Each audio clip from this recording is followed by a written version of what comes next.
नमस्कार, मैं प्रियंका पटना स्टूडियो से और आप देख रहे हैं केबीसी न्यूज। बढ़ते हैं आज की कुछ खास खबरों की ओर। अब एलओसी पर नहीं होगी गोलीबारी। भारत पाकिस्तान के डीजीएमओ के बीच बनी सहमति। भारत और पाकिस्तान के डीजीएमओ के बीच गुरुवार को बातचीत हुई। इस बैठक में तय किया गया कि दोनों ही देश 24 से 25 फरवरी की रात से उन सभी पुराने समझौते पर फिर से अमल करेगी जो अब तक दोनों ही देश के बीच हो चुका है। इस बातचीत में डीजीएमओ जनरल परमीत सिंह पाकिस्तान की तरफ से नुमान जकरिया ने हिस्सा लिया। राहुल गांधी पर पीएम मोदी का निशाना। कहा, कांग्रेस पार्टी झूठ बोलो और राज्य करो की नीति को अपनाती है। प्रधानमंत्री नरेंद्र मोदी ने गुरुवार को पुडुचेरी का दौरा किया।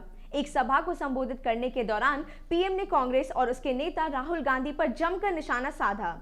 पीएम मोदी ने कहा कि हमारे औपनिवेशिक शासकों की बांटो और राज करो की नीति थी। कांग्रेस की बांटो, झूठ बोलो और राज करो की नीति है। वह झूठ बोलने में गोल्ड, सिल्वर, ब्रॉन्ज मेडल विजेता है।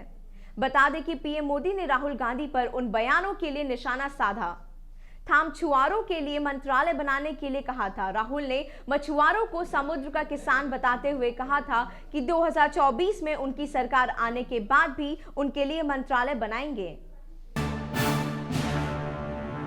महाराष्ट्र में फिर भयानक रूप ले रहा है कोरोना। एक ही स्कूल में 186 स्टूडेंट हुए पॉजिटिव। महाराष्ट्र में एक बार फिर से कोरोना के मामले में तेजी से बढ़ोतरी हो रही है।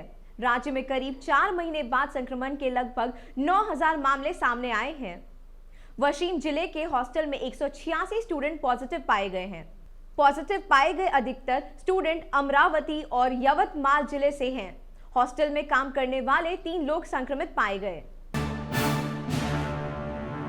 स्कूटी से सचिवालय आई ममता बनर्जी। 14 साल पहले भी की थी बाइक की सवारी। पश्चिम बंगाल की मुख्यमंत्री ममता बनर्जी पेट्रोल डीजल की बढ़ती कीमतों के खिलाफ लगातार केंद्र सरकार पर निशाना साध रही हैं।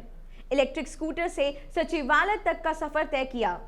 उनके इस रैली में कोलकाता के मेयर फरहाद हकीम भी शामिल थे।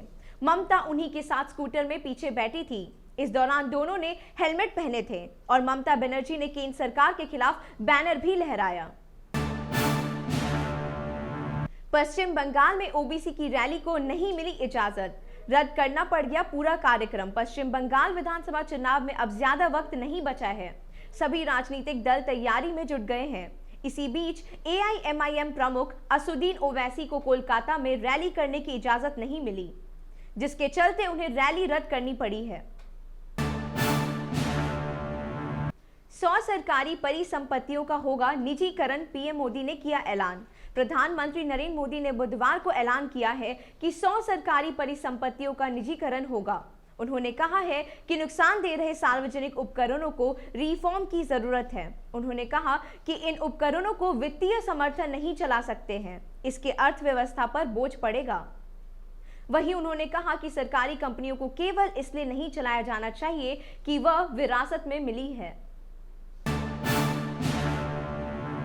चीन पर आर्मी चीफ ने माना दोनों तरफ से है विश्वास की कमी। भारत और चीन के बीच सीमा विवाद को लेकर army chief general MM Naravane का कहना है कि पेंगोंग को लेकर बनी सहमति दोनों ही देशों के लिए फायदेमंद है और दोनों को यह मानना चाहिए कि उन्हें कुछ हासिल हुआ है। हालांकि उन्होंने कहा कि दोनों देश में ही एक दूसरे पर विश्वास की कमी है। इसी वजह से कुछ जगह पर विवाद का हल नहीं निकल पा रहा है। ऐसी ही खबरों को जानने के लिए बने रहे हमारे साथ और देखते रहे केबीसी न्यूज। आपको रखे कदम आगे।